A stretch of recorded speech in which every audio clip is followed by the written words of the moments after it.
നമുക്ക് വചനം പഠിപ്പാനും കർത്താവിനെ മഹത്വപ്പെടുത്തുവാനും ലഭിച്ച അവസരത്തിനായിട്ട് സ്തോത്രം.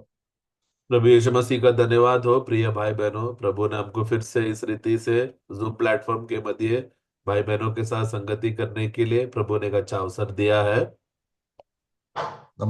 നമ്മുടെ പ്രിയ പല സഹോദരന്മാരും ശാരീരിക അസ്വസ്ഥതയിലാണ്, ഭാരത്തിലാണ്. നമ്മൾ പ്രാർത്ഥിച്ചതുപോലെ പേഴ്സണൽ പ്രാർത്ഥനയിലും നമ്മൾ വീണ്ടും പ്രാർത്ഥനയിൽ തുടരണം. हमारे बहुत से प्रिय भाई बहन लोग हैं जो बीमार हैं और तकलीफ के अवस्थे में हैं, इसलिए सब लोग अपना पर्सनल प्रार्थना में भाइयों को याद करना। നമ്മള് എന്തുകൊണ്ടാണ് നമ്മുടെ ജീവിതത്തിൽ കർത്താവിനെ സേവിക്കാൻ ഇറങ്ങിയപ്പോൾ കഷ്ടങ്ങളും ഭാരങ്ങളും നമുക്ക് ഉണ്ടാകുന്നത് എന്തുകൊണ്ടാണ് എന്നതിനെ കുറിച്ച് നമുക്ക് ഇന്ന് അല്പമായി പഠിക്കാമെന്ന് ചിന്തിക്കുന്നു. आज थोड़े समय के लिए क्यों विश्वासियों के जीवन में तकलीफ क्लेश आता है करके, इस तरह का अवस्था क्यों है करके थोड़ा हम अभ्यास करेंगे। ചിലപ്പോൾ നമ്മൾ ചിന്തിക്കും നമ്മൾ പാപം ചെയ്തതുകൊണ്ട് ദൈവം നമ്മളെ ശിക്ഷിക്കുന്നതാണ് എന്ന് നമുക്ക് തോന്നും. कभी कभी हमें लगेगा कि हमने कुछ पाप किया है इसके वजह से है करके। അല്ലെങ്കിൽ ചിലർ ചിന്തിക്കും ഞാൻ ഒരു പാപവും ചെയ്തിട്ടില്ല, പിന്നെ എന്തുകൊണ്ടാണ് കഷ്ടങ്ങൾ എന്നെ പിന്തുടരുന്നത്. कुछ लोग सोचते हैं कि मैंने तो कुछ भी पाप किया नहीं है, फिर क्यों मेरे पीछे इस रीति से कष्ट आता है। അപ്പോൾ അതിന്റെ പിന്നിലുള്ള ദൈവ ഉദ്ദേശം നമ്മൾ മനസ്സിലാക്കുക എന്നുള്ളതാണ് ഇന്ന് നമ്മൾ ഈ വചനത്തിലൂടെ പഠിക്കുന്നത്. परंतु उसके पीछे परमेश्वर का उद्देश्य क्या है करके आज हम लोग इसके बारे में हम थोड़ा अभ्यास करेंगे। അതിനാദ്യമായി നമുക്ക് 2 कोरिन्थियर അതിന്റെ 1-ാം അധ്യായം 3-ാം വാക്യം ഒന്ന് വായിക്കാം. दूसरा कुरिन्थी पहला अध्याय वाक्य 3 हम पढ़ेंगे।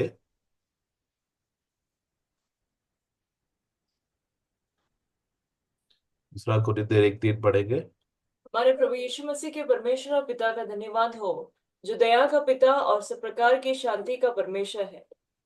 ഇവിടെ വളരെ അനുഗ്രഹിക്കപ്പെട്ട ചില പദപ്രയോഗങ്ങൾ നമ്മൾ കാണുന്നുണ്ട്. बहुत ही आशीषमय शब्दों को हम यहाँ पर देख सकते हैं। ആദ്യമായിട്ട് നമുക്ക് മനസ്സലിവുള്ള ഒരു പിതാവുണ്ട്. सबसे पहला हम देखते हैं कि हमारा ऐसा एक परमेश्वर है जो शांति का है और दयावान है। അപ്പോൾ ഈ വളരെ മനസ്സലിവുള്ള ഈ പിതൃത്വത്തെ കുറിച്ച് നമ്മുടെ കർത്താവ് പഠിപ്പിച്ച ആ പഠനത്തിലേക്കാണ് നമ്മൾ ഇനിയും പോകുന്നത്. അപ്പൊ അതിനു മുമ്പേ ഈ വാക്യത്തില് ഈ മനസ്സലിവുള്ള പിതാവ് എന്താണ് ചെയ്യുന്നത്? നമ്മുടെ കർത്താവായ ക്രിസ്തുയേശു നിമിത്തം നമുക്ക് ആശ്വാസം, എല്ലാ തരത്തിലുള്ള ആശ്വാസം നമുക്ക് അനുഭവിക്കുക എന്നുള്ളതാണ് ഈ പിതാവിന്റെ പിതൃത്വത്തിൽ കൂടെ നമ്മളെ ദൈവം അനുഗ്രഹിക്കുന്നത്. तो हमें यहाँ पर वाक्य की शुरुआत होते ही समय में वो कहता है कि हमारा जो परमेश्वर है वो दया का पिता है। इसके लिए उस पिता का हम धन्यवाद करेंगे, जिसके वजह से जिस प्रकार प्रभु यीशु मसीह में सब प्रकार का शांति का अनुभव होता है करके हमने पढ़ा। നമ്മള് കഷ്ടങ്ങളിലൂടെ പോകുമ്പോൾ നമുക്ക് ഉണ്ടായിരിക്കേണ്ട ദൈവിക വെളിച്ചവും ആത്മാവിലുള്ള പ്രകാശനവും വേണ്ടതുപോലെ നമ്മൾ എത്തിച്ചേർന്നില്ല എങ്കിൽ കഷ്ടങ്ങൾ വരുമ്പോൾ നമ്മൾ വളരെയധികം ഭാരപ്പെട്ടു പോകും. तो इसके लिए प्रभु का विश्वासी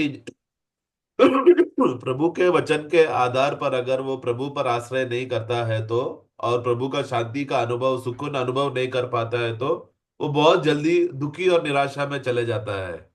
അപ്പം കഷ്ടങ്ങൾ വരുമ്പോൾ ഒരു പിതാവ് നമ്മളെ ആശ്വസിപ്പിക്കും. നമ്മുടെ മാനുഷിക പിതാവല്ല, ഇവിടെയാണ് യേശുക്രിസ്തുവിന്റെ പിതാവ് നമുക്ക് ആശ്വാസം എത്തിക്കാനായിട്ട് അവന്റെ ആത്മാവിലൂടെ ആശ്വാസത്തിന്റെ ആ ശുശ്രൂഷ നമ്മളിൽ എത്തിക്കുവാൻ തക്കവണ്ണം ആഗ്രഹിക്കുന്നു.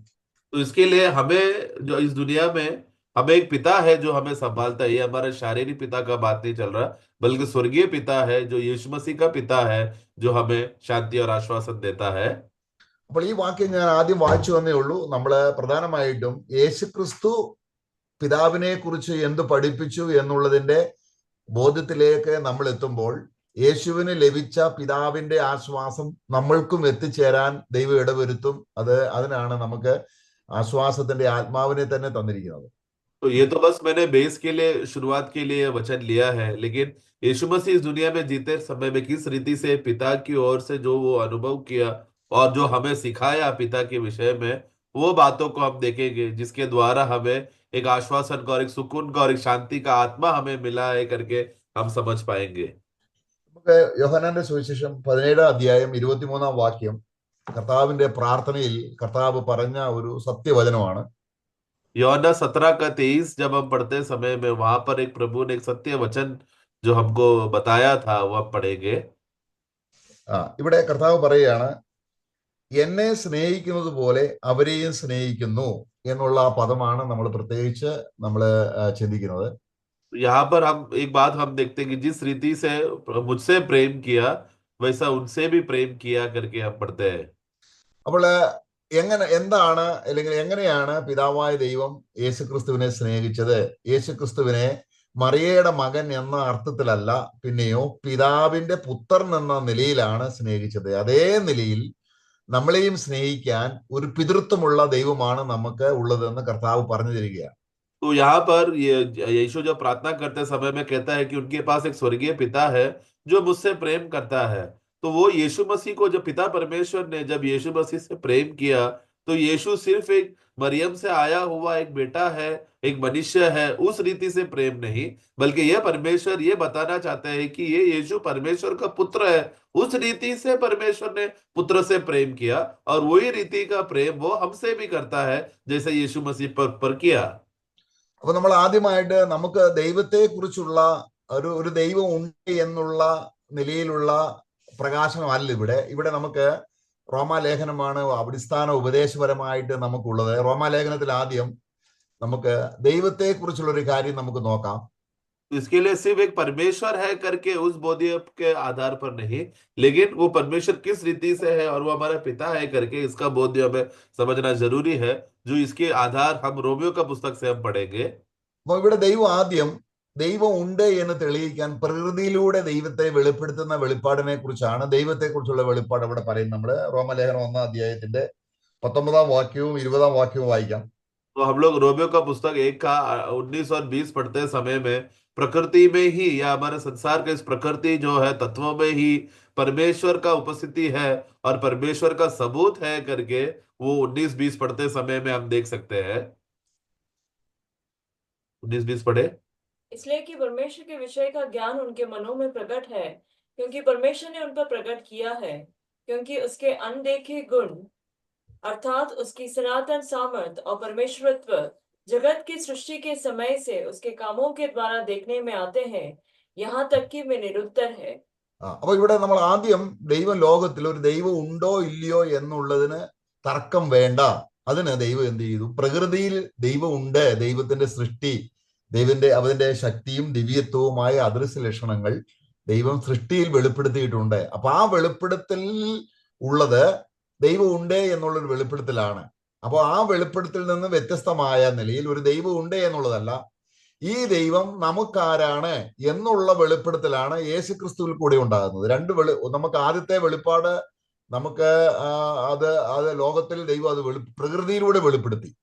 അത് സൃഷ്ടിയും കർത്താവും തമ്മിലുള്ള ബന്ധത്തെയാണ് കാണിക്കുന്നത്. सबसे पहला वहां पर इस अध्याय को शुरुआत होते समय में पौलुस यहाँ पर ये बताना चाहता है कि यहाँ पर एक परमेश्वर है, इसलिए उस विषय में कोई तर्क रखने का जरूरत है ही नहीं। परमेश्वर का उपस्थिति है, परमेश्वर का अस्तित्व है करके ये बात का बोध्य है वहां पर बताकर रखना चाहता है। परंतु हमारे विषय में जब हम इस परमेश्वर के साथ संबंध में आते समय में वो सिर्फ हमारा परमेश्वर ही नहीं बल्कि पिता है करके उस बोध्य में हमें आगे बढ़ना है। तो अभी पिता परमेश्वर है करके ये बात तो बोध्य हो चुका है।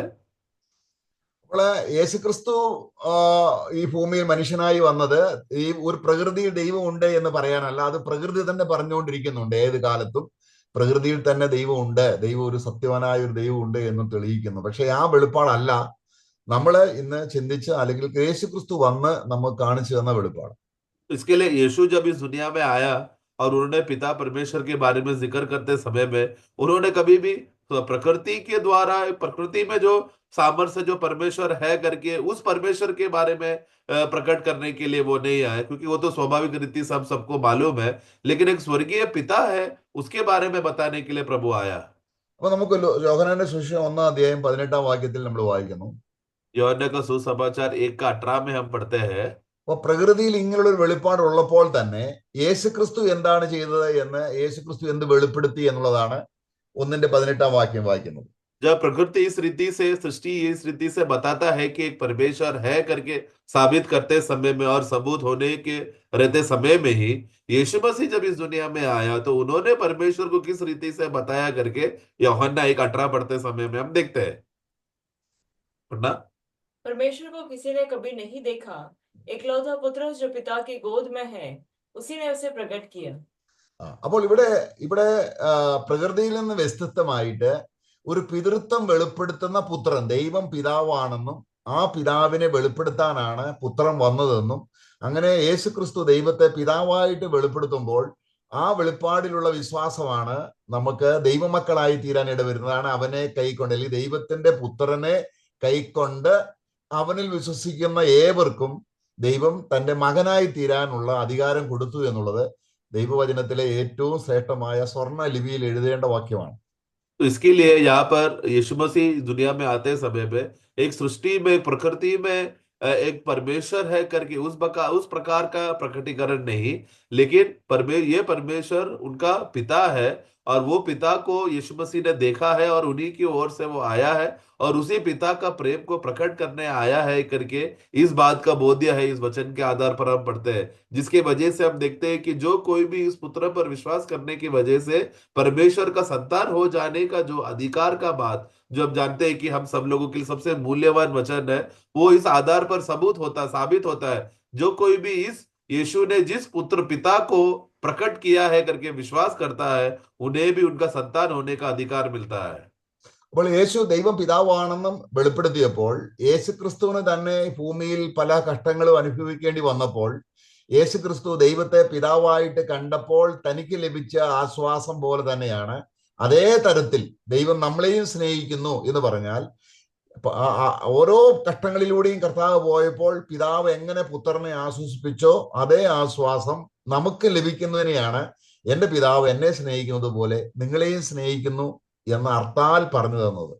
इसके लिए जब यीशु इस दुनिया में रहते समय में उन्होंने परमेश्वर को अपना पिता बोलकर प्रकट किया था और वो जिंदगी जी रहा था, जिसकी वजह से उनको बहुत कठिनाई और कष्ट से और दुविधाओं से उनको जाना पड़ा।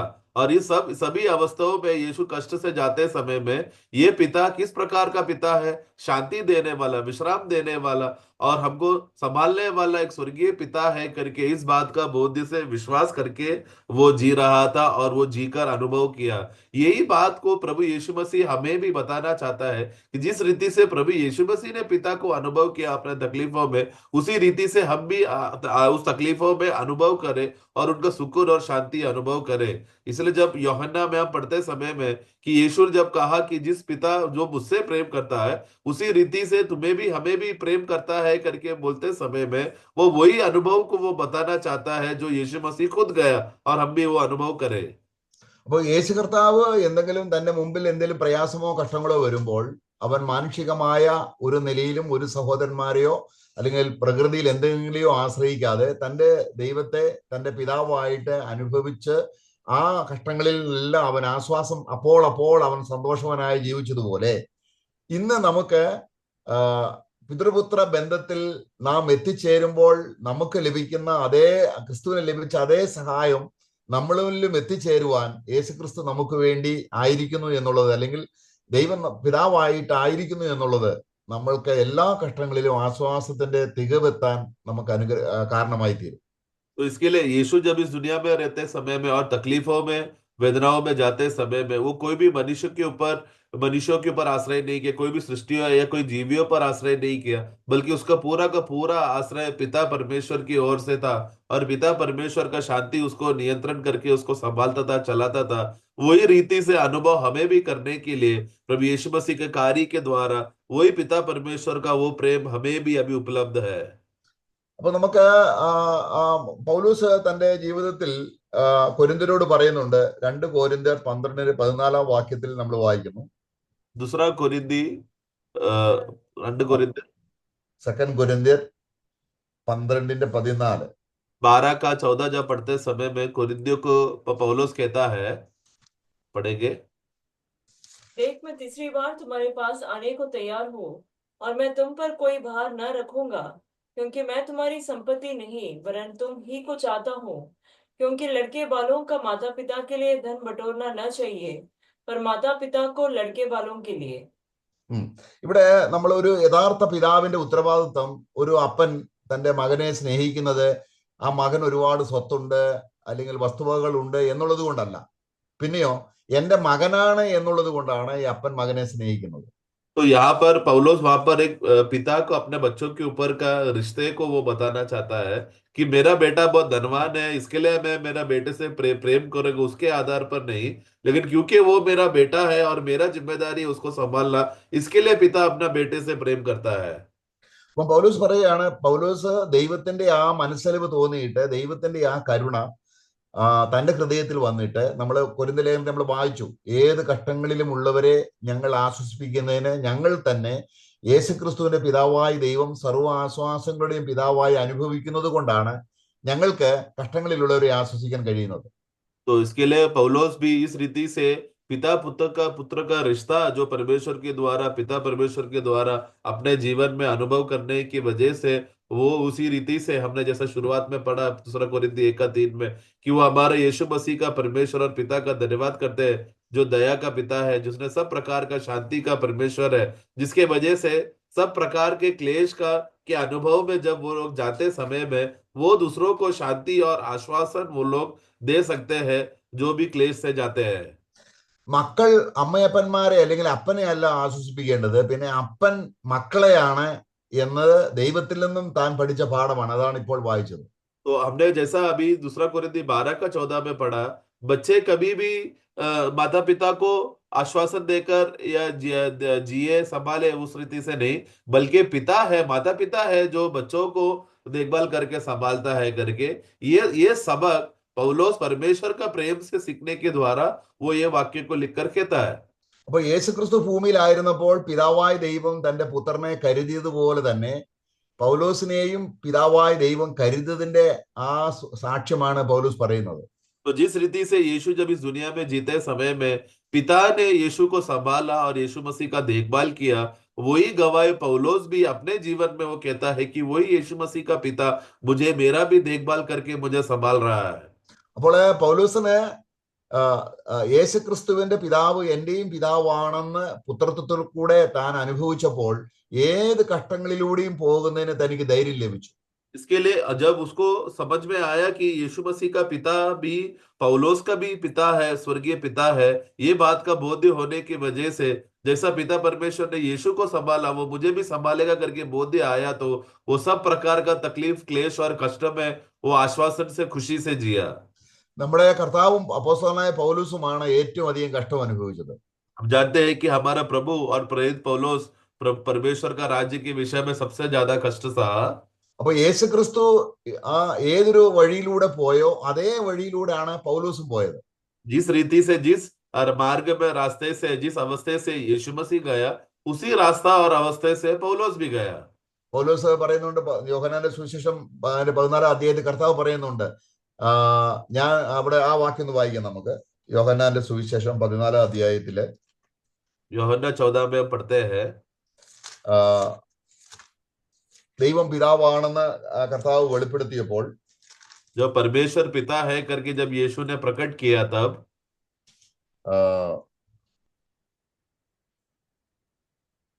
അതിന്റെ 14 അധ്യായത്തിൽ നമ്മളിങ്ങനെ വായിക്കുന്നു. 16 അധ്യായത്തിൽ നമ്മൾ വായിക്കുന്നു. 16 अध्याय അതിന്റെ 32 മുതലുള്ള വാക്യങ്ങൾ വായിക്കുമ്പോൾ उसका 32 से हम पढ़ते हैं, 16:32 से पढ़े। देखो वह घड़ी आती है, वरन आ पहुंची है कि तुम सब तितर बितर होकर अपना अपना मार्ग लेगे और मुझे अकेला छोड़ दोगे, तो भी मैं अकेला नहीं, क्योंकि पिता मेरे साथ है। അപ്പം ശിഷ്യന്മാര് കർത്താവിനെ വളരെയധികം സ്നേഹിച്ചു. പക്ഷെങ്കിൽ കർത്താവ് പറയുകയാണ്, എനിക്ക് കഷ്ടം വരുമ്പോൾ ശിഷ്യന്മാരെല്ലാം വിട്ടുപോകും, പക്ഷെങ്കിൽ എന്നോടുകൂടെ പിതാവുണ്ട്. അപ്പൊ ആണ് പിതൃത്വത്തിലുള്ള യേശുക്രിസ്തുവിന്റെ ആ നിർണായകമായ വെളിപ്പെടുത്തൽ. അത് അവൻ വാക്കുകൊണ്ട് പറയുകയല്ല, ദൈവം പിതാവാണെന്ന് തന്റെ ജീവിതത്തിലൂടെ മടിയിലിരുന്ന പുത്രൻ ഭൂമിയിൽ വന്ന് ജീവിതത്തിന്റെ എല്ലാ ഘട്ടങ്ങളിലും ദൈവം എന്റെ പിതാവാണെന്ന്, സ്നേഹമുള്ള പിതാവാണെന്നും ദൈവത്തിന്റെ പിതൃത്വത്തെ താൻ സമ്പൂർണമായി വെളിപ്പെടുത്തി. तो चेले लोग भले ही यीशु से प्रेम करता था, लेकिन कष्ट और विपत्ति आते समय में तुम सब मुझे छोड़कर चले जाओगे करके बोलने के बाद प्रभु वहां पर कहता है कि तो भी मैं अकेला नहीं, क्योंकि मेरा स्वर्गीय पिता मेरे साथ है करके। तो यानी कि वो परमेश्वर के साथ जो उसका पिता पुत्र का रिश्ता, जो रिश्ता है, जो बंधन है, वो बंधन को प्रभु वहां पर बताना चाहता है कि पिता के साथ वो किस रीति से है। तो वो एकलौता पुत्र जो परमेश्वर के बाहों में जो था, वही पुत्र है यीशु मसीह, जो पिता पिता के बारे में वर्णन करके बताना चाहता है कि ये पिता हमेशा पुत्र के साथ था, यीशु मसीह के साथ था। तो वो पुत्रत्व का या पिता का वो रिश्ता है जो यीशु मसीह यहाँ पर बताया। പൗലോസാണ് കർത്താവിന് ശേഷം ഏറ്റവും അധികം കഷ്ടം അനുഭവിച്ചത്. उसके बाद हम जानते हैं कि पौलुस था मसीह के समान, यीशु मसीह के समान उसी रीति से ज्यादा कष्ट सहा। തനിക്കും തന്റെ വിശ്വാസം എന്തായിരുന്നു? യേശുക്രിസ്തുവിലുള്ള വിശ്വാസത്താൽ ഞാനും ദൈവത്തിന്റെ മകനായതുകൊണ്ട് യേശുവിനെ സ്നേഹിച്ചതുപോലെ എന്നെയും സ്നേഹിക്കുന്നു എന്ന തീവ്രമായ വിശ്വാസമായിരുന്നു പൗലോസിനുണ്ടായിരുന്നത്. तो उसी रीति से पौलुस भी कष्ट से जाते समय में उसका विश्वास क्या था? यीशु का वही पिता जो यीशु का है वो भी मेरा पिता है और वही मुझे संभाल रहा है करके इस विषय का गहरा विश्वास पिता परमेश्वर पे था। അതാണ് നമ്മൾ 2 കോരിന്ത്യർ 1:3 നമ്മൾ ആദ്യം തന്നെ വായിച്ചത്.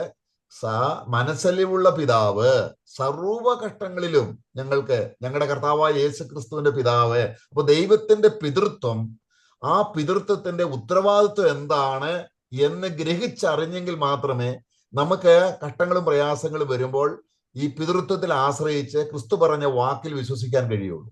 इसके लिए वो जब पौलुस, इसलिए शुरुआत में हम पढ़ते समय में 2 कोरिन्थियर 1:3 में पढ़ा कि वो पिता का धन्यवाद देना चाहता है कि क्योंकि यीशु मसीह का जो परमेश्वर है वही पिता जो दया का पिता है और सब प्रकार का कष्टों के अवस्थे में जाते समय में वो शांति प्रदान करता है करके इस बात का वो अनुभव, वो उस पुत्रत्व का या पिता का जो रिश्ते में जो वो अनुभव कर पाया, वो सेम रीति से जो यीशु में हुआ वही बात वो बताकर साबित करना चाहता है। उसी रीति से जब हम लोग कष्ट और क्लेश में जाते समय में हमारे विषय में भी यीशु ने बोला हुआ वो वाक्य का अनुभव हमें विश्वास के द्वारा होएगा, तो ही हम लोग उस अवस्थे में हम लोग शांति अनुभव कर पाएंगे।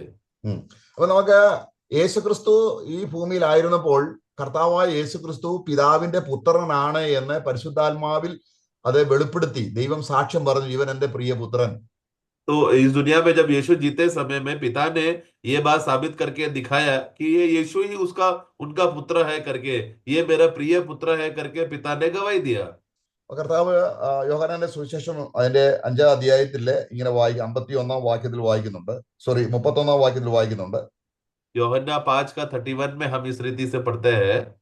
യേശുക്രിസ്തുവിനെ കുറിച്ച് സാക്ഷി പറയുവാനാണ് യോഹന്നാൻ വന്നത്. യോഹന്നാ जब आया था वो यीशु मसीह के बारे में गवाही देने के लिए आया था। എന്നാൽ കർത്താവ് പറയുന്നുണ്ട്, യോഹന്നാനേക്കാൾ വലിയ ഒരാള് എന്നെ കുറിച്ച് സാക്ഷ്യം പറയുന്നു. परंतु प्रभु कहता है कि യോഹന്നാൻ से भी एक बड़ा व्यक्ति है जो मेरा गवाही देता है। നമ്മൾ അതിന്റെ യോഹന്നാന്റെ സുവിശേഷം 5-ാം അധ്യായത്തിന്റെ 38-ാം വാക്യം, യോഹന്നാൻ 33, 32, 33-ാം വാക്യം വായിക്കുമ്പോൾ 33 पढ़े। तुमने यूहन्ना से पूछवाया और उसने सच्चाई की गवाही दी है। नेक्स्ट ഇതിന്റെ 34-ാം വാക്യത്തിൽ പറയുകയാണ്, 34 में हम पढ़ते हैं, परंतु मैं अपने विषय में मनुष्य की गवाही नहीं चाहता, तो भी मैं ये बातें इसलिए कहता हूं कि तुम्हें उद्धार मिले। അതിന്റെ അർത്ഥം എന്താണ്? യോഹന്നാൻ യേശുക്രിസ്തുവിനെ കുറിച്ച് പറഞ്ഞ സാക്ഷ്യം സത്യമാണ്, എന്നാൽ ആ സാക്ഷ്യത്തിലല്ല യേശുക്രിസ്തുവിന് ധൈര്യമുണ്ടാവും. പിതൃത്വത്തിൽ നിന്നും ധൈര്യം വരണം. പിതാവ് പറയണം. പിതാവ് പറയുന്നതിനെയാണ് യേശുക്രിസ്തു വിശ്വസിക്കുകയും അത് ഹൃദയത്തിൽ ആശ്വാസമായി എടുത്തത്. तो वहां पर 34 में पढ़ते समय, परंतु अपना विषय में कोई मनुष्य की गवाही नहीं, मतलब क्या, भले ही यूहन्ना बपतिस्मा देने वाला यीशु मसीह के बारे में गवाही दिया, वो सत्य कहा भी, तो भी यीशु मसीह को उस पे नहीं, बल्कि पिता अगर उनके विषय में जो सत्य जो गवाही देता है उसी को वो आधार मानकर उसी में प्रभु यीशु मसीह तृप्त था। 32-ാം വാക്യത്തിൽ അത് വ്യക്തമായി എഴുതിയിട്ടുണ്ട്. 32-ാം വാക്യം കൊണ്ട് വായിക്കാം. 32 पढ़ेंगे। 32 एक और है जो मेरी गवाही देता है और मैं जानता हूं कि मेरी जो गवाही देता है वह सच्ची है। അപ്പോൾ ആരാണ് മറ്റൊരുത്തൻ യേശുക്രിസ്തുവിനെ കുറിച്ച് പറയുന്ന സാക്ഷ്യം? അത് ഹോളി സ്പിരിറ്റ് ആണ്, അല്ലെങ്കിൽ പിതാവ് പറയുന്ന സാക്ഷ്യം സ്വർഗത്തിൽ, ഹോളി സ്പിരിറ്റ് ഭൂമിയിൽ പറയുന്ന കർത്താവ് അത് പറയുന്നുണ്ട് യോഹന്നാന്റെ സുവിശേഷത്തിൽ. അത് ദൈവത്തിന്റെ ആത്മാവ്, പരിശുദ്ധാത്മാവ് വരുമ്പോൾ അവൻ എന്നെ കുറിച്ച് സാക്ഷി പറയും. അപ്പോൾ കർത്താവ് ഭൂമിയിലായിരുന്നപ്പോൾ എന്റെ പിതാവ് ഞാൻ അവന്റെ പുത്രനാണെന്ന് പറയുന്ന സാക്ഷ്യം യേശുക്രിസ്തുവിന്റെ ഹൃദയത്തിൽ മുഴങ്ങി ആ സാക്ഷ്യത്തിലാണ് യേശു ജീവിച്ചത്. तो ऐसा कौन है जो मेरे बारे में गवाही देता है, जो और एक व्यक्ति है जो मेरे बारे में गवाही देता है करके, बोलते समय में, यीशु खुद यूहन्ना का सुसमाचार में बोलते समय में वो कहता है कि पिता जब वो मददगार को भेजेगा, सत्य को आत्मा को भेजेगा, वो मेरे बारे में गवाही देगा। तो पवित्र आत्मा भी यीशु मसीह के विषय में इस रीति से गवाही देता है। तो वो कहाँ से आया है? पिता ने भेजा हुआ है। तो यीशु मसीह का इस रीति से पिता के साथ का जो संबंध है, उस बात का गवाह है जो पवित्र आत्मा हमको देता है। അപ്പോൾ നമ്മൾ യേശു ക്രിസ്തുവിനെ കർത്താവും രക്ഷിതാവുമായി സ്വീകരിക്കുമ്പോൾ ആ സ്വീകരിക്കുന്നത് യേശു ദൈവത്തിന്റെ പുത്രനാണെന്ന വിശ്വാസത്തിലാണ് നമ്മൾ അവനെ സ്വീകരിക്കുന്നത്. ആ വിശ്വാസത്തിൽ മാത്രമേ ദൈവം നമ്മുടെ പിതാവായി തീരത്തുള്ളൂ. तो हम जब विश्वास करते, हम जब यीशु पे विश्वास करते समय में, वो किस प्रकार का विश्वास है कि यीशु परमेश्वर का पुत्र है। जब हम ये बात विश्वास करते हैं कि यीशु परमेश्वर का पुत्र है, वही विश्वास के आधार पर परमेश्वर हमारा पिता बन जाता है। നമ്മളത് കർത്താവ് കൈസരുടെ ഫിലിപ്പിയിൽ വെച്ച് കർത്താവ് ശിഷ്യന്മാരോട് ചോദിച്ചു, നിങ്ങള് ലോകം എന്നെ കുറിച്ച് എന്ത് പറയുന്നു? അപ്പൊ അവര് പറഞ്ഞു, നീ യോഹന്നാൻ സ്നാപകനാണ്, യെരമ്യാവാണ്, പ്രവാചകൻ ഒരുവനാണ് എന്നൊക്കെ ചോദിച്ചിട്ട് പിന്നെ കർത്താവ് ചോദിക്കണം, നിങ്ങൾ എന്നെ കുറിച്ച് എന്ത് പറയുന്നു?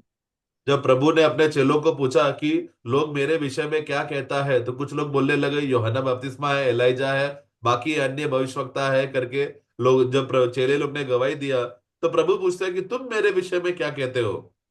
അപ്പോൾ ശിമോൻ പത്രോസ് പറഞ്ഞത്, നീ അത്യുന്നതനായ പിതാവിന്റെ പുത്രനായ ക്രിസ്തു ആകുന്നു. അപ്പോൾ കർത്താവ് പറഞ്ഞു, ഇത് ജഡരക്തങ്ങളല്ല, മാനുഷികമായ ഒരു വെളിപ്പെടലത്തിലല്ല, ഇത് സ്വർഗസ്ഥനായ എന്റെ പിതാവാണ് നിനക്ക് വെളിപ്പെടുത്തിയത്, അല്ലെങ്കിൽ ആത്മാവാണ് നിനക്കിത് വെളിപ്പെടുത്തിയത്. तो वो तब से शिमोन ने उसका जवाब दिया कि तू महान जीवित है, सच्चा परमेश्वर का पुत्र है, मसीह है करके पत्रोस ने गवाही दिया। तब यीशु क्या कहता है कि धन्य है पत्रोस, क्योंकि मनुष्य ने नहीं तुझे ये बात बताया, मेरा स्वर्गीय पिता ने बताया। मतलब यीशु मसीह परमेश्वर का पुत्र है करके इस बात का बोध्य पिता परमेश्वर के द्वारा पवित्र आत्मा में पत्रोस को ये बात को समझ में आया, वो जानकारी पिता ने दिया। ഇതേ കാര്യം തന്നെയാണ് യേശുവിനെ കുറിച്ച് ദൈവം സാക്ഷ്യം പറയുന്നത് പോലെ തന്നെ റോമലേഖനം 8 അധ്യായം അതിന്റെ 16 വാക്യത്തിൽ യേശുവിനെ ദൈവത്തിന്റെ പുത്രനാണെന്ന് സ്വീകരിക്കുന്നവരും ദൈവത്തിന്റെ മക്കളാണെന്ന് ആത്മാവ് സാക്ഷി പറയുന്നു. जिस रीति से यीशु के विषय में गवाही देता है, उसी रीति से यीशु पे विश्वास करने वाले लोगों के विषय में रोमियो का पुस्तक 8:16 में हम पढ़ते समय में हम देखते हैं कि जो कोई आत्मा, पवित्र आत्मा हमारे आत्मा में गवाही देता है कि हम परमेश्वर के संतान है। നാം അങ്ങനെ നമ്മൾ യേശുക്രിസ്തുവിൽ ദൈവം നമ്മുടെ പിതാവാകുമ്പോൾ ആ മക്കൾക്കുള്ള എല്ലാ അവകാശങ്ങളും, യേശുവിനുള്ള എല്ലാ കാര്യങ്ങളും നമുക്കും ദൈവം കരുതുന്നു. അതാണ് അടുത്ത വാക്യം, നാം മക്കളെങ്കിലും അവകാശികളാകുന്നു. इस रीति से हम लोग परमेश्वर का, यीशु मसीह पे विश्वास करने के द्वारा परमेश्वर हमारा पिता बन जाता है, क्योंकि वो अभी हमारा पिता बन गया है। तो और हम उनके संतान होने की वजह से उस संतान बनने के अवस्थे में जो जो पिता का धन का मिरास का हकदार है, उसका हम अपने आप में वारिस बन जाते, क्योंकि परमेश्वर अभी हमारा पिता हो गया। जिसके विषय में अगला वाक्य में यूहन्ना 8:17 में कहता है कि यदि अगर हम संतान है तो हम वारिस भी है। നമ്മള് അവകാശികളാണെന്നുള്ളത് മാത്രമല്ല, അവകാശികൾ എന്ന് പറഞ്ഞാൽ സ്വർഗത്തിൽ നമുക്ക് എന്തുണ്ട് എന്ന് മാത്രമല്ല, നാം അവിടെ എത്തിച്ചേരുന്നത് വരെയും നമ്മളെ യേശുക്രിസ്തുവിനെ ആശ്വസിപ്പിച്ചതുപോലെ നമുക്കും മക്കൾ എന്നുള്ള രീതിയിൽ പിതാവിന്റെ ആശ്വാസം എത്തിച്ചേരുന്ന ആ അവകാശം നമുക്കും ഉണ്ട്. तो वो केवल हम वारिस बन जाते हैं उतना ही नहीं, वारिस बनना मतलब क्या, स्वर्ग का सब प्रकार का आत्मिक आशीषों से हम लोग आशीषित होकर धन्य हो गए, सिर्फ उतना ही नहीं, भूमि में आज हम लोग जीते समय में जिस तरह पिता परमेश्वर ने यीशु मसीह को सभी प्रकार का कष्ट और क्लेशों में उनको आश्वासन देकर, शांति देकर तृप्त किया, उसी रीति से हमें भी आज हमारे सारा तकलीफ क्लेशों में पिता परमेश्वर क्योंकि हमारा पिता बन चुका है, वो हमारा सभी दुखी अवस्थाओं में हमें सांत्वना देकर हमें शांति देता है। നമ്മളിപ്പം വായിച്ചതാണ്, നമ്മള് അപ്പോ യോഹന്നാന്റെ സുവിശേഷം 16:32, നിങ്ങളെല്ലാം എന്നെ വിട്ടുപോകും, പക്ഷെ പിതാവ് എന്നോട് കൂടിയുണ്ട്. അതാണ് ആ പിതാവ് കൊടുത്തിട്ട്, കാരണം പിതാവിന്റെ പുത്രനായതുകൊണ്ട് പിതാവിന് ഒരിക്കലും പുത്രനെ തള്ളിക്കളയാൻ ഉപേക്ഷിക്കാൻ പറ്റത്തില്ല. ഇതേ ആശ്വാസം ദൈവം നമ്മളോട് കൂടെ എപ്പോഴും ഉണ്ട് എന്നുള്ളത്, പിതാവ് എന്ന നിലയിൽ അവൻ എപ്പോഴും തന്റെ മക്കളോട് എപ്പോഴും സർവാശ്വാസം നൽകുന്ന പിതാവായി കൂടെ ഉണ്ടെന്നുള്ളത്, നമ്മൾ കഷ്ടങ്ങളിലും പ്രയാസങ്ങളിലും വരുമ്പോഴാണ് നമ്മൾ അത് അനുഭവിച്ച് ആസ്വദിച്ച് ആശ്വാസം ലഭിക്കുന്നത്.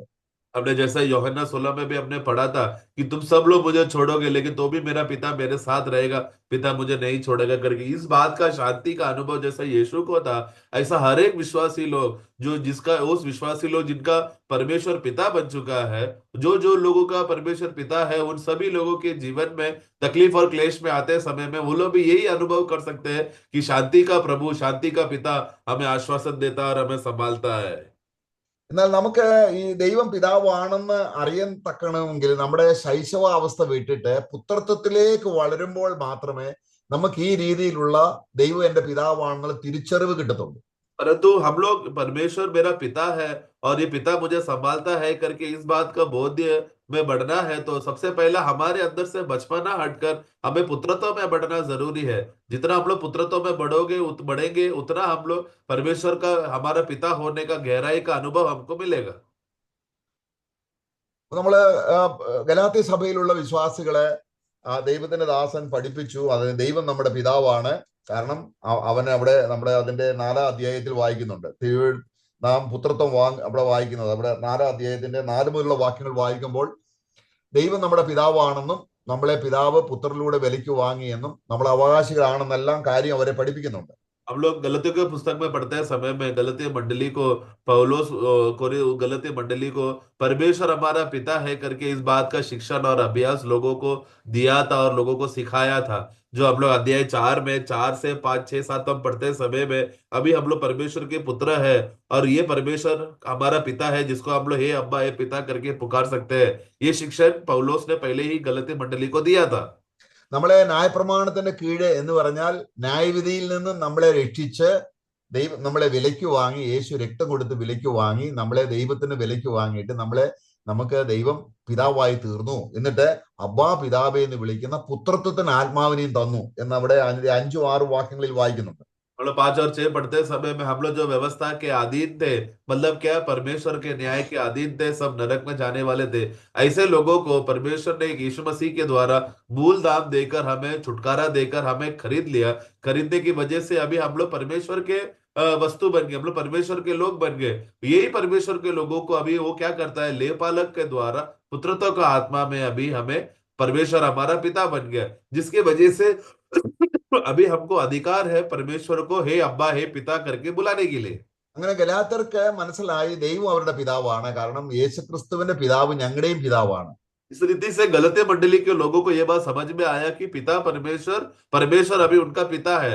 जैसा यही परमेश्वर यीशु का पिता है, वैसा ही वो हमारा भी पिता है करके गलती लोग को समझ में आया। അപ്പൊ ഗലാത്യർക്ക് ഒരു ദൈവം ഉണ്ടെന്ന് പ്രകൃതിയിൽ വെളിപ്പെട്ട ആ വെളിപ്പാടല്ല, പിതാവിന്റെ മടിയിലിരുന്ന പുത്രൻ ദൈവം പിതാവാണെന്ന് വെളിപ്പെടുത്തിയ വെളിപ്പാടാണ് പൗലോസ് കൊരിന്ത്യർക്ക് കൊടുത്തത്.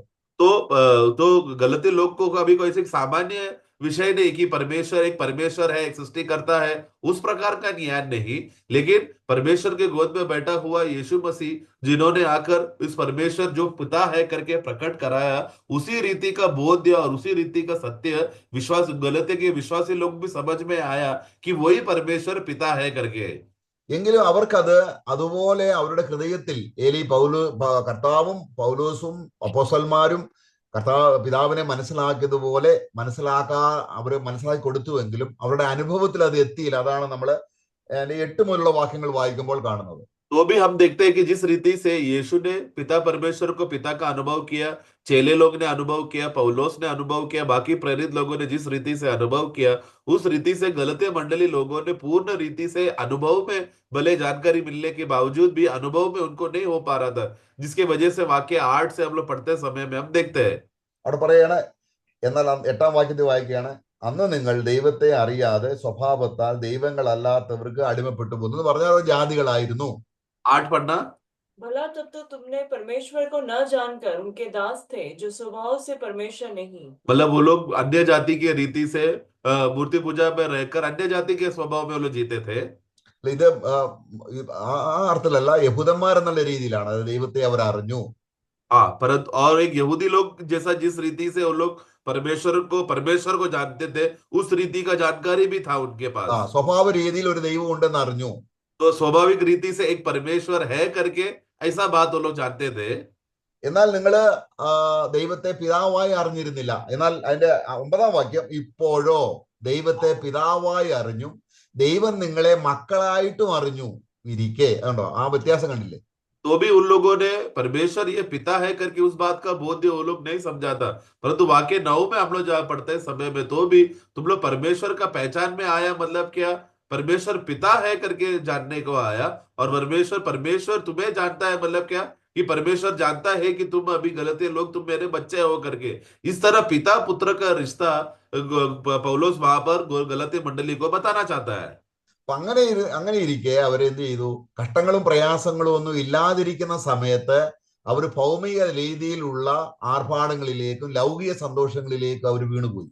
इस रीति से पिता पुत्र का रिश्ता उन लोग को जानने के बावजूद भी उन लोग के जीवन में जब कष्ट और तकलीफ नहीं था, जब वो लोग शांति का जिंदगी जीते समय में उन लोग ने क्या किया? संसार का रीत रिवाज, संसार का त्योहार मनाने के लिए रीत रिवाज में और दिनों और महीनों को मूल्य कर कर इस रीति से प्रभु का पिता का महत्व को छोड़कर संसार की अभिलाषाओं में और सुकून में चले गए।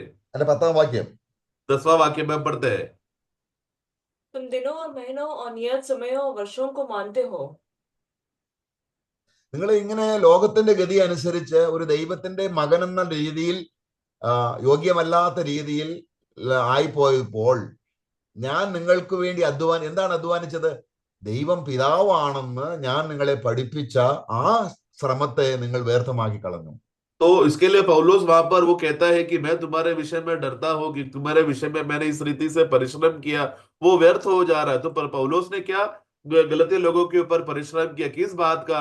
कि ये परमेश्वर तुम्हारा पिता है करके इस बात का ज्ञान गलती मंडली को जो बताया और उन लोग को पहचान में बढ़ाना चाहता था, वो लोग उसमें ना बढ़ते हुए संसार का रीत रिवाज में, संसार की बातों को पालन करने के लिए जब वो लोग चले गए, तो पौलुस दुखी होकर कहता है कि मैं डरता हूं कि मैं जितना परिश्रम करके तुम लोग को परमेश्वर पिता है करके इस बात का बोध दिखाया था, वो अब सब व्यर्थ हो गया।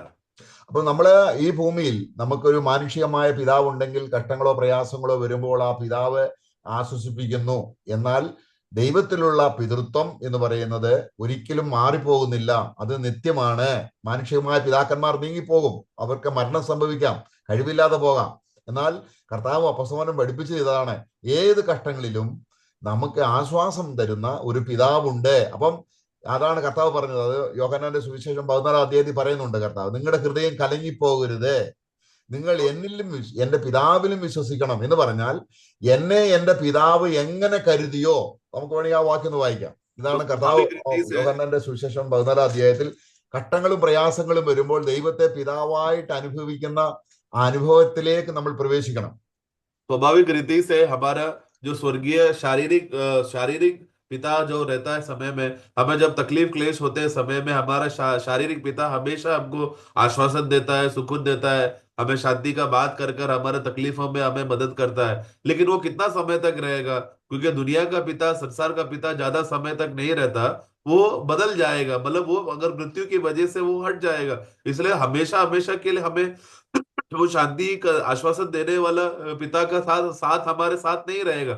लेकिन स्वर्गीय पिता कौन है? जो चेलों के द्वारा, प्रभु यीशु मसीह के द्वारा प्रेरित लोगों ने जो हमें बताया, वो एक ऐसा पिता के बारे में बताया जो कभी बदलता नहीं, जो हमेशा स्थिर रहता है। उस पिता पर हम विश्वास करने के लिए प्रभु का वचन हमें सिखाता है, क्योंकि वो पिता हमेशा स्थिर रहकर हमें दुनिया का अंत तक हमें चलाकर हमें संभालेगा और हमें बताएगा। यही बात इसलिए यूहन्ना 14 में हम लोग पढ़ते समय में प्रभु लोगों से कहता है कि तुम मुझ पर भी नहीं, मेरे पिता पर भी तुम विश्वास करना। അപ്പം ദൈവത്തിന്റെ പിതൃത്വത്തിന്റെ ലക്ഷ്യം എന്ന് പറയുന്നത് നമുക്കൊരു കഷ്ടമോ പ്രയാസമോ വരാതെ സൂക്ഷിക്കുക എന്നുള്ളതല്ല, പിന്നെ അതിലൂടെ പോകുമ്പോൾ നമ്മളെ സർവ്വവിധത്തിലും നമ്മളെ ആശ്വസിപ്പിച്ച് നമ്മളെ കരുതുന്ന പിതൃത്വം വെളിപ്പെടുത്തുന്നത് അപ്പോഴാണ്. तो इसके लिए पिता का जो रिश्ता अपने बच्चों के ऊपर जो जिम्मेदारी और रिश्ता है, वो किस आधार पर है? कि हमें कोई कष्ट नहीं देगा, कोई तकलीफ नहीं देगा, कोई विपत्ति नहीं होगा, उस आधार पर नहीं, बल्कि तकलीफ क्लेश और विपत्ति आते समय में, दुख आते समय में हमें सब प्रकार का शांति और हमें चैन और सुकून देकर हमें तृप्त कर शांति पूर्वक चलाएगा। वह उस अवस्था, उस बात पर है पिता का प्रेम या पिता हमारे साथ है का अनुभव होता है। നമ്മുടെ മാനുഷിക ചിന്ത എന്താണ്? നമുക്ക് ഒരു കഷ്ടവും ഉണ്ടാകരുത്, നമുക്ക് വേർക്കരുത്, നമുക്ക് ശരീരം ഒന്നും ഒരു പ്രയാസം അങ്ങനെ നമുക്ക് ഉണ്ടാകാൻ വേണ്ടിയാണ് ഒരു ദൈവത്തെ നമ്മൾ ആശ്രയിക്കുന്നത് എന്നാണ്. എന്നാൽ അങ്ങനെയല്ല കർത്താവ് പഠിപ്പിച്ചത്. കർത്താവ് തന്നെയാണ് പിതാവിനെ കുറിച്ച് പഠിപ്പിച്ചത്. ആ പിതാവ് സ്നേഹസമ്പന്നനാണ്, അവൻ നമ്മളുടെ കഷ്ടങ്ങൾ വരുമ്പോൾ നമ്മളോട് ചേർന്നിരുന്ന് നമ്മളെ സർവ്വ ആശ്വാസവും തന്ന് നമ്മളെ ബലപ്പെടുത്തുമ്പോൾ ആ ദൈവത്തിലുള്ള പിതൃത്വം വെളിപ്പെടുന്നു. ഇങ്ങനെയാണ് യേശുക്രിസ്തു തന്റെ ജീവിതത്തിൽ പിതാവിനെ വെളിപ്പെടുത്തിയത്.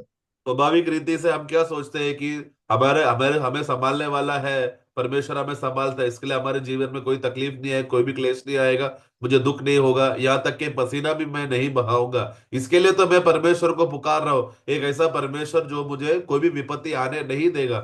परंतु उस रीति से नहीं है मसीह ने हमको पिता परमेश्वर के बारे में सिखाया, बल्कि तकलीफ क्लेश और विपत्ति आते समय में, ऐसे समय में पिता हमारे साथ रहकर हमें मदद कर कर उस सब तकलीफों से पार करने के लिए हमें सामर्थ और बल देकर शांति से चलाने वाला, एक प्रेम करने वाला, करुणा से भरा हुआ, दया से भरा हुआ एक स्वर्गीय पिता है जो हमेशा हमारे साथ रहकर मुसीबतों में हमें मदद करता है। ऐसा पिता है हमारा।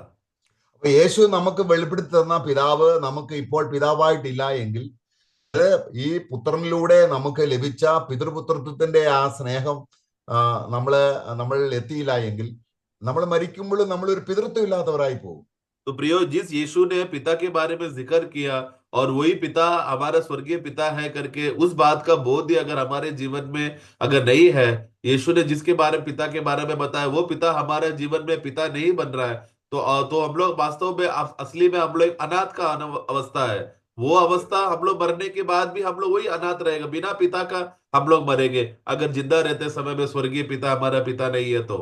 യേശു ദൈവത്തിന്റെ പുത്രനാണെന്ന് പറഞ്ഞ് നമ്മൾ യേശുവിനെ സ്വീകരിക്കുമ്പോൾ ദൈവം നമ്മുടെ പിതാവായി തീരുകയാണ്. അവനെ കൈക്കൊണ്ട് അവന്റെ നാമത്തിൽ വിശ്വസിക്കുന്ന ഏവർക്കും ദൈവമക്കളാകുക എന്ന് പറഞ്ഞാൽ ദൈവം അവരുടെ പിതാവായി തീരുവാൻ, അതാണ് അവിടുത്തെ വിഷയം. तो वहां पर विषय यह है कि जिस रीति से यीशु परमेश्वर का पुत्र है और जिस पुत्र पर जब हमने विश्वास करते समय में जो परमेश्वर का पुत्र है वही परमेश्वर हमारा भी पिता बन जाता है। इसलिए जो कोई भी यीशु पर विश्वास करके ग्रहण करता है तो पुत्र बनने का अधिकार हमें मिला। वही पुत्र का रिश्ता जो यीशु मसीह और पिता के साथ था वही रिश्ता हमें भी मिलता है पिता का। അപ്പൊ കഷ്ടങ്ങളും പ്രയാസങ്ങളും വരുമ്പോൾ യേശുക്രിസ്തുവും അപ്പോസ്തലന്മാരും ഈ ദൈവത്തിലുള്ള പിതൃത്വം ക്രിസ്തുവിൽ കൂടെ എങ്ങനെ ആശ്വാസമായി തീർന്നോ അതുപോലെ, അതാണ് നമ്മള് ആ വാക്യം ഒന്നും കൂടെ വായിച്ച് അവസാനിപ്പിക്കാം. 2 കൊരിന്ത്യർ അതിന്റെ 1-ാം അധ്യായത്തിന് 3-ാം വാക്യം. അപ്പോൾ പറഞ്ഞ വിഷയങ്ങളെല്ലാം അതിനോട് ചേർത്ത് വെച്ചാണ് അപ്പോസ്തലൻ അത് മനസ്സിലാക്കിയത്. അത് അനുഭവിച്ചറിഞ്ഞിട്ടാണ്, യേശുവിനെ പോലെ അദ്ദേഹവും ദൈവത്തെ പിതാവായി അനുഭവിച്ചറിഞ്ഞിട്ട് പറയുകയാണ്. അദ്ദേഹം തന്റെ കഷ്ടങ്ങളിലെല്ലാം യേശുവിന്റെ പിതാവിനെ അവന്റെ പിതാവായി കണ്ട് സർവാശ്വാസവും നൽകുന്ന പിതാവായി അവന് യേശുവിലുള്ള विश्वास അതാണ്. इसके लिए सारे प्रेरित लोगों ने और विश्वासी लोगों ने, चेले लोगों ने उस समय में जिसका पिता यीशु का पिता जो कौन है वही हमारा भी पिता है करके इस बात का बोध सभी चेलों को और प्रेरितों को मिला। और पौलुस, खास रीति से पौलुस को भी ये अनुभव हुआ कि यीशु जिसको पिता बुला रहा है वो स्वर्गीय पिता है और वो भी मेरा भी स्वर्गीय पिता है, वो मेरा भी पिता है बोध हुआ, जिसके वजह से वो ये खत लिखकर वो बता पाया लोगों की कि मैं उस पिता का धन्यवाद देना चाहता हूँ जो प्रभु यीशु मसीह का है, जिसके द्वारा वो जो दया का पिता जो मुझे सब प्रकार का शांति और आश्वासन से मुझे चलाता है जब तकलीफ क्लेश आते समय में, क्योंकि वो अनुभव किया और वही अनुभव किया वो बातों को नीचे लिखकर वो सांत्वना देता है। ആ മനസ്സലിയുള്ള പിതാവ് അത് വായിക്കുമ്പോൾ തന്നെ, അതായത് ആ പിതൃത്വത്തിൽ യേശുവിലുള്ള വിശ്വാസത്താൽ ദൈവം പിതാവായി തീർന്നു എന്നുള്ളത് എത്ര ശ്രേഷ്ഠമാണ്. അത് അദ്ദേഹം അനുഭവിച്ചറിഞ്ഞു. നമുക്കും കൂടെയാണ്. പൗലോസ് പറയുകയാണ്, മനസ്സലിയുള്ള പിതാവ്, സർവ്വാശ്വാസവും നൽകുന്ന നമ്മുടെ കർത്താവായ യേശു ക്രിസ്തുവിന്റെ പിതാവായി ദൈവം വാഴ്ത്തപ്പെട്ടവൻ. അവൻ ആശ്വാസം തരുന്നത് കൊണ്ട് വാഴ്ത്തപ്പെട്ടവനാണ്. അവനിൽ യാജ്യമില്ല, അവൻ സത്യവാനാണ്, അവൻ മനസ്സലിവുള്ളവനാണ്, അവനിലൊരു പിതൃത്വമുണ്ട്. ആ പിതൃത്വമാണ് നമുക്ക് കർത്താവായ യേശു ക്രിസ്തു വെളിപ്പെടുത്തി ഇന്ന് സാക്ഷാൽ കാൺമീന ദൈവമക്കൾ എന്ന് വിളിക്കപ്പെടുവാൻ പിതാവ് നമുക്ക് എത്ര വലിയ സ്നേഹം തന്നു. അപ്പൊ കഷ്ടങ്ങളും പ്രയാസങ്ങളും എന്തിനാണ്? ദൈവത്തിന്റെ പിതൃത്വം യേശു ക്രിസ്തു അനുഭവിച്ചറിഞ്ഞതുപോലെ നമ്മളെയും അനുഭവിച്ചറിയിപ്പിക്കുവാൻ യേശു കർത്താവ് ആയിരിക്കുന്നു. അതാണ് എന്നെ സ്നേഹിച്ചതുപോലെ നിങ്ങളെയും അവൻ സ്നേഹിക്കുന്നു എന്നുള്ള പദം കൊണ്ട് കർത്താവ് ഉദ്ദേശിച്ചത്. तो इसके लिए जो दया का पिता है, मतलब वो पढ़ते समय में वो कितना गहराई है कि वो पिता हमारे ऊपर इतना दया और करुणा करके वो हमें संभालता है, जो सब प्रकार का शांति जो हमें देता है, जो ये यीशु मसीह का पिता वो हमारा पिता बन गया और उस पिता का प्रेम में हम लोग को सब प्रकार का आश्वासन और शांति अनुभव करने के लिए वो हमें कष्ट और तकलीफ देकर कष्ट और तकलीफ के अनुभव में वो हमें शांति देकर हमें खुशी से वो हमें चलाता है करके इस बात का बोध्य है। उस बोध्य में रहते समय में परमेश्वर कितना हमसे प्रेम करता है और वो हमारा पिता है, पिता के रूप से हमें प्रेम करता है। जैसे यीशु ने भी कहा कि ये पिता जैसा मुझसे प्रेम करता है वो हमसे भी उसी रीति से प्रेम करने का बात का अनुभव जो യോഹന്നാ में यीशु ने कहा वो अनुभव हमारे जीवन में भी होता है। യേശു പറയുകയാണ്, എന്റെ പിതാവ് വീണ്ടും ജനിപ്പിച്ചിട്ട് പിന്നെ നിങ്ങളെ മറന്നു പോകുന്ന പിതാവല്ല, അവൻ മനസ്സലിവുള്ള പിതാവാണ്. അവന് ഒരിക്കലും നിങ്ങളെ അനാഥരായി വിടുകയില്ല. അതെല്ലാം പിതൃത്വത്തോട് ചേർന്ന് നമ്മുടെ പുത്രത്വത്തെ കാണണം. ഞാനും ക്രിസ്തുയേശുവിലെ വിശ്വാസത്താൽ യേശുവിന് കിട്ടിയ അതേ പരിഗണന എനിക്കും തരുവാൻ ദൈവം മനസ്സലിവുള്ള ഒരു പിതാവാണ് എന്നുള്ളത് നമ്മുടെ കഷ്ടങ്ങളിൽ നമ്മൾ പ്രഖ്യാപിച്ചുകൊണ്ട് അത് സത്യമാണെന്ന് തെളിയിക്കാൻ ദൈവം നമ്മളെ വിളിച്ചിരിക്കുകയാണ്. ദൈവത്തിന്റെ ഈ മക്കൾ എന്നുള്ള വിളി എത്ര ശ്രേഷ്ഠമാണ്. നമുക്കും ആത്മാവിൽ അവനെ പിതാവേ എന്ന് വിളിച്ച് അങ്ങനെ ഇരു കൂട്ടരും സന്തോഷത്തോടെ ഈ ഭൂമിയിലെ കഷ്ടങ്ങൾ നമുക്ക് അഭിമുഖീകരിക്കാം. ആ കഷ്ടങ്ങൾ തരുന്ന ദൈവത്തിന്റെ കരം നമ്മൾ അവന്റെ ആശ്വാസം അറിയാൻ വേണ്ടിയാണെന്ന് അറിഞ്ഞ് നന്ദിയോടെ അവനെ സ്തുതിക്കാം. കർത്താവ് നമ്മെ സഹായിക്കുമാറാകട്ടെ. तो इसलिए जब हमें पिता के बारे में बताते समय में वो क्या बताना चाहता है कि वो पिता हमें हर अवस्था में हमें संभालता है, वो कभी छोड़ेगा नहीं, कभी त्यागेगा नहीं। हमें उद्धार देने के बाद, नया जन्म देने के बाद ये पिता हमें अनाथ नहीं छोड़ेगा, बल्कि हमेशा हमारे जीवन के अंत तक वो हमें रहता है, क्योंकि वो दया का पिता है। और उस दया का पिता का उस बड़ा प्रेम को हम जाने, उसका प्रेम को हम लोग कि समझे कि वो प्रभु हमसे कितना बड़ा प्रेम करता है। और प्रभु उस पिता का वो प्रेम जो पुत्र के द्वारा हमें अनुभव कर पाया, जो हमें यीशु मसीह ने इसके विषय में बताया, वो सर्वदा तक हमें सब प्रकार का आश्वासन से और शांति देकर दया में हमें बनाए रखता है। उस महान पिता का प्रेम को हम लोग समझे, उस महान पिता का दया को हमारे जीवन में समझे, और वो कष्ट और तकलीफ के द्वारा हमें ये बात को समझाना चाहता है कि वो हमारे साथ है और वो हमें आश्वासन देता है। उस महान पिता का हम लोग धन्यवाद करें। आमेन। നമ്മളിത് കാര്യമായി പരിഗണിച്ചാൽ എത്ര അനുഗ്രഹമാണ്. കർത്താവ് നമ്മളെ സഹായിക്കട്ടെ. നമുക്ക് इस विषय പ്രാർത്ഥിക്കാം. को मूल्य को हम लोग समझे और वो सीरियसली हम लोग इस विषय को हम लोग अपने जीवन में अनुभव करें कि वो परमेश्वर कितना हमसे पिता की रीति से हमसे प्रेम करता है। प्रभु हम सबको सहायता करे। നമ്മുടെ സഹോദരന്മാരെ എല്ലാം നമുക്ക് ഓർത്ത് പ്രാർത്ഥിക്കാം. മോഹൻ ബ്രദറിനെ ഓർത്ത് പ്രാർത്ഥിക്കാം. ജയേഷ് ബ്രദറിനെ, റോബിൻ ബ്രദറിനെ, നമ്മുടെ ജേക്കബ് ബ്രദറിനെ എല്ലാം വീണ്ടും പ്രാർത്ഥനയിൽ ഓർക്കാം. സഹോദരൻ ഒരാൾ പ്രാർത്ഥിച്ചാട്ടെ. भाइयों को फिर से हम लोग प्रार्थना में याद रखना।